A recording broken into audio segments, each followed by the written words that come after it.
Dr. Watson, would you kindly close the door behind you so that we can limit the price of your carelessness to merely hours of work rather than days? My apologies, Mr. Holmes. I found myself rather taken aback. I saw tidier houses in war-torn Afghanistan. Are those my surgical needles? I ran out of tacks and the matter required immediate attention. Was that my supper? Plainly not, for I was the one who ate it. I set it aside for this evening. And for that I am grateful. Is that my bed? Watson, since you've proven yourself a master of observation, might I ask you to apply your skills to a more pertinent question? Namely, the whereabouts of today's newspapers. They are the key to everything. The newsboy is usually reliable. Medically speaking, I often find that the key to everything is good sleep. In a bed. Your papers are here, on the table. Let us see what the postman brought today.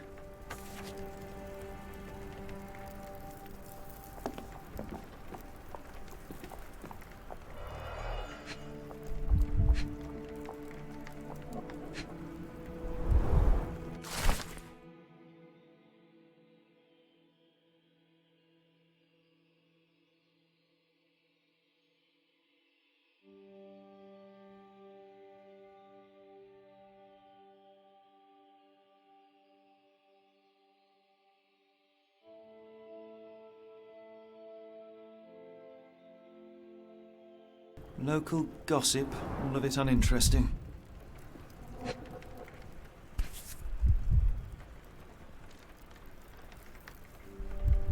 Your order from Barnes' bookshop has arrived, Doctor. Barnes insists on delivering the books to our door, even though we could easily walk to his shop. That's good service.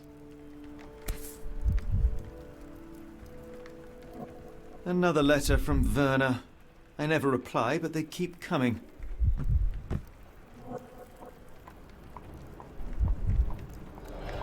I don't see the Strand. Where is it? Pardon me? I am on the precipice of uncovering a pattern of crime across London spanning many months and involving many men. The missing paper cannot be a coincidence. That's preposterous. My dear fellow, life is infinitely stranger than anything which the mind of man can invent. Well, life used your newspaper to wipe its posterior, so after that unpleasant discovery this morning, I disposed of it. But in lieu of the Strand, perhaps I can deliver you something equally tantalizing. I have just returned from a patient of mine, Captain Stemwick. No, that will not do. Grab your coat, Dr. Watson. Let us hope nobody has collected the dustbin.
A cactus spine. If it gets in your skin, it's awfully tricky to remove, and when laced with poison, the perfect assassination tool. A cactus spine. If it gets in your skin, it's awfully tricky to remove, and when laced with poison, the perfect assassination tool.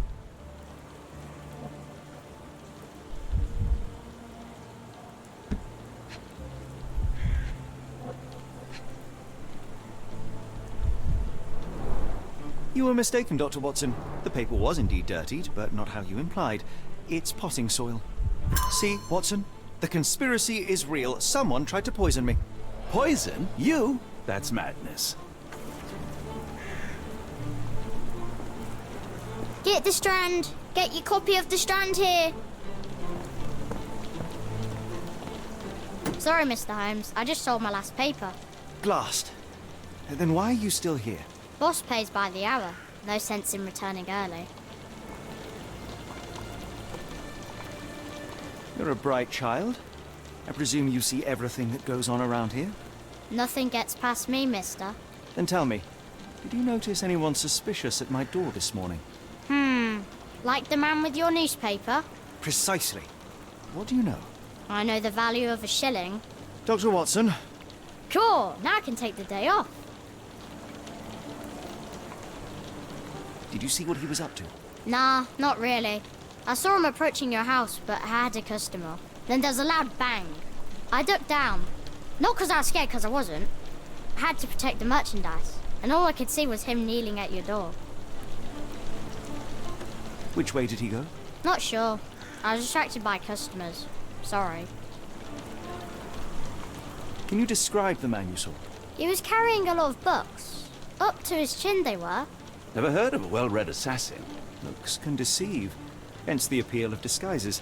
All right. You earned your shilling. That'll be all. Thanks, Mr. Holmes. Maybe I could be your eyes and ears, if you have more shillings.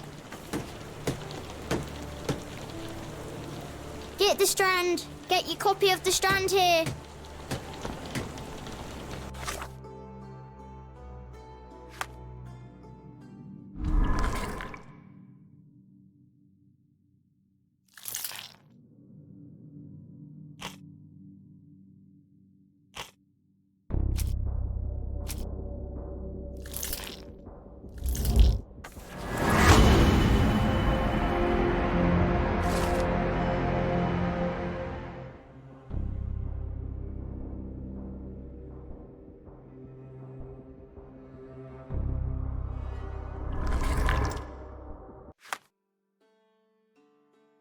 Come now, Mr. Holmes. Murder? Yes, Barnes has his quirks, but he also has his scruples. Get the Strand! Not every Get your pawn copy knows of it's the part Strand of the here. game.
Mr. Barnes, a word.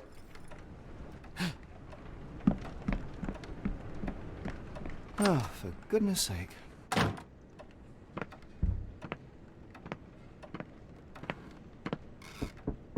Who goes there? Sherlock Holmes. Now will you please... Mr. Holmes. Golly, I did not see you come in. Would you care to answer some questions for me? Well, I wish I could, but I am deep in the weeds with work.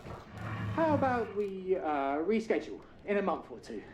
Come now, Mr. Barnes. It will only take a moment. Really deep in the weeds with important things. Well, help yourself to any book. Just take it and pay later. I trust you, Mr. Holmes. Barnes doesn't seem like himself. Why is he acting this way? You're asking the right questions, Doctor. Let's find a way to coax him out.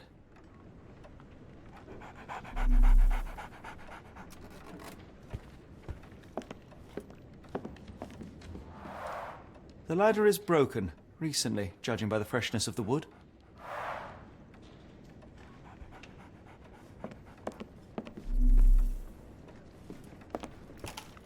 So, Barnes has a dog now. Who's a good boy?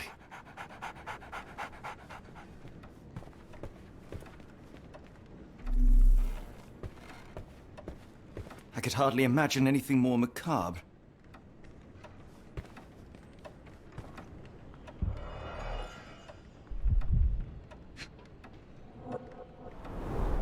Basics of cryptoanalysis, cryptography in Egypt.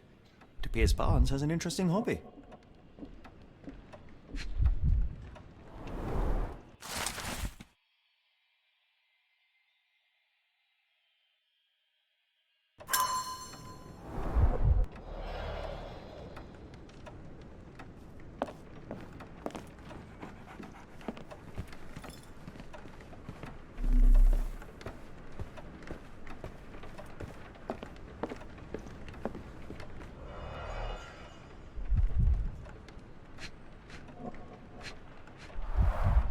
Finest view London has to offer.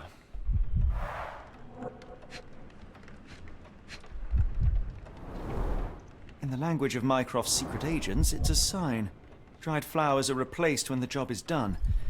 I wonder who the recipient is. An improvised stand, but it does make the flowers more visible.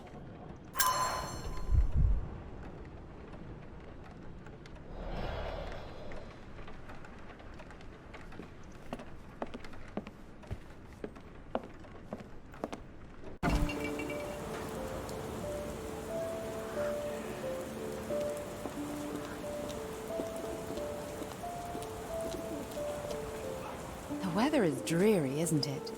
To be fair, my flowers could use the rainfall.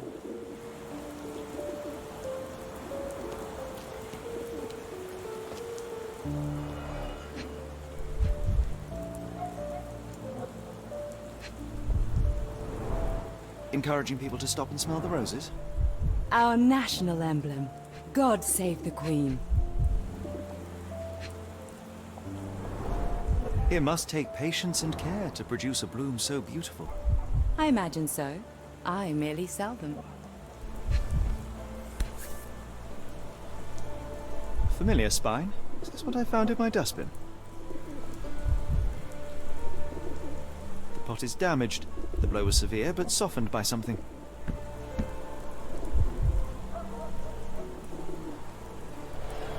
Anything tickle your fancy, Mr. Holmes?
Mrs. Fleming, you look particularly lovely today.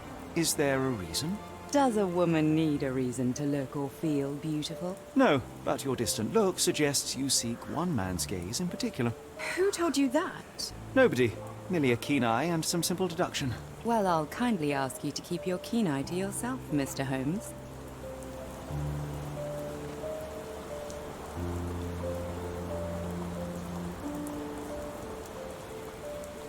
I don't know anything about this, sorry.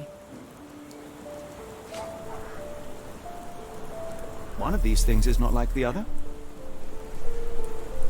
Come again? The cactus. Those fearsome spines can prove a devil to remove, and the sap is often toxic.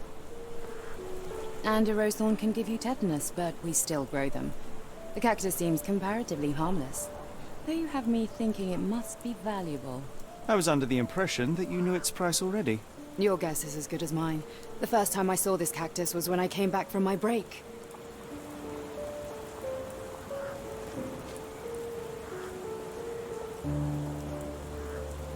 Are you sure you're asking the right person? I'm just a flower seller. What do you make of the flowers in Barnes' shop window?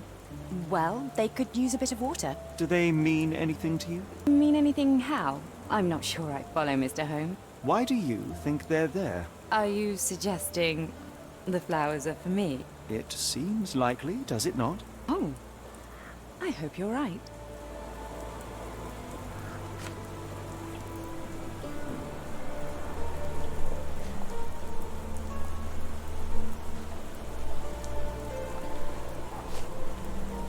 Are you familiar with Mr. Barnes? Yes. No, not really. Well, in a way. What on earth does that mean? I know who he is, of course, but we haven't shared much more than a look. A look? Yes. Each morning I go for a walk in the park with my dog, and most days I spot Mr. Barnes there with his new puppy, so we see each other. Actually, we once met briefly while our dogs played. He was quiet and seemed unsteady as he approached, but since then, we've never spoken. I often see him staring through the shop window. Sometimes I wonder what he thinks about that would etch such longing onto his face.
I think perhaps I have been chasing shadows. Do not despair, Mr. Holmes. Even the best of us make mistakes. We better tell Mr. Barnes what we've learned.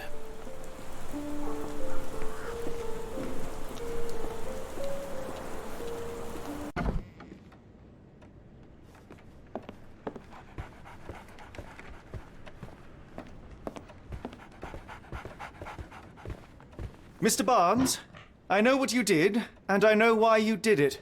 I'm sorry, Mr. Holmes. I can't hear you very well from behind the door. You ordered a cactus from the plant catalogue and then left it for Mrs. Fleming as a gift. You place flowers in the window to get her attention and wear high heels to appear taller and more desirable. You are her secret admirer. I couldn't read this morning's edition of The Strand because it was covered in soil and spines. I know you dropped a cactus on it and then fled. Barnes, it's Dr. Watson. Rest assured we are not interested in disclosing your personal affairs to anyone, including Mrs. Fleming. Please come out. All right, then.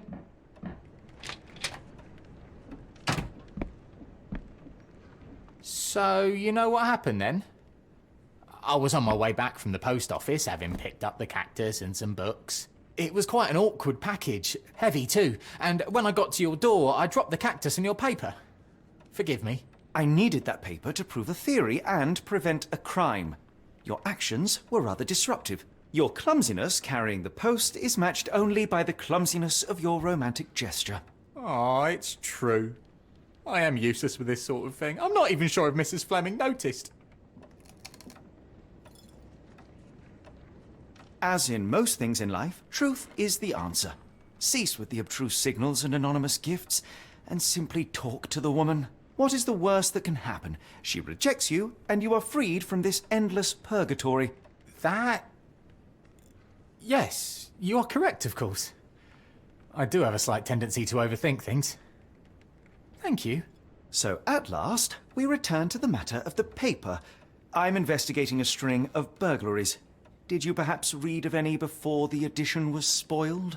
I don't recall, but you're welcome to read our copy for yourself. You had an issue of The Strand here all along? Well, naturally. I am a bookseller. I have a subscription to every magazine and newspaper in London. So you ought to be familiar with the concept of burying the lead. Oh no, my apologies, Mr. Holmes. I'll make it up to you however I can. I am an expert on obscure languages and translation and... Yes, okay. Just give me the paper.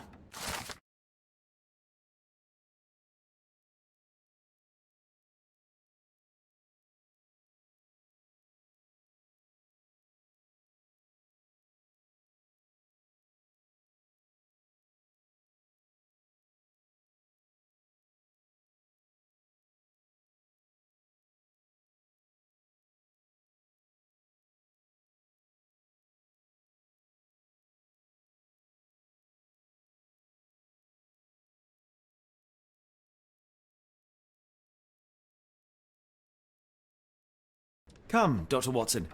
Let us put this matter behind us. Farewell, Mr. Barnes. I hope to hear good news about you and Mrs. Fleming.